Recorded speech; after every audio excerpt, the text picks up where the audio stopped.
আজকের আমলটি তারাই করবেন যাদের স্বামীর সাথে বনিবনা হচ্ছে না অথবা স্ত্রীর সাথে ঝগড়া লেগেই থাকে, প্রিয় সন্তান অথবা প্রিয় মা বাবা একে অপরকে সহ্য করতে পারে না, তারা এই আমলটি করবে।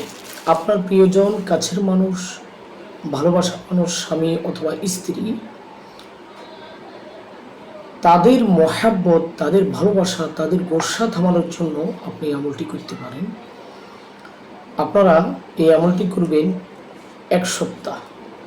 এশার নামাজের পর বসে 11 বার দুরূদ শরীফ পাঠ করবেন এবং কোরআনুল কারীমের এই আয়াতটি 7 বার তেলাওয়াত করবেন এবং শেষে 11 বার দুরূদ শরীফ পাঠ করে আল্লাহ পাকের কাছে দোয়া করবেন। আউযু বিল্লাহি মিনাশ শাইতানির রাজীম ওয়াজআলা বাইনাকুম মাওয়াদ্দাতাও ওয়া রাহমাহ। এইভাবে আপনি 7 বার তেলাওয়াত করে পরে 11 বার দুরূদ শরীফ পাঠ করে আল্লাহর কাছে দোয়া করবেন আপনার প্রিয়জনের জন্য। ইনশাআল্লাহ আপনার জন্য সে পাগল হয়ে যাবে, আপনার ভালোবাসায় সে আবদ্ধ হয়ে যাবে ইনশাআল্লাহ।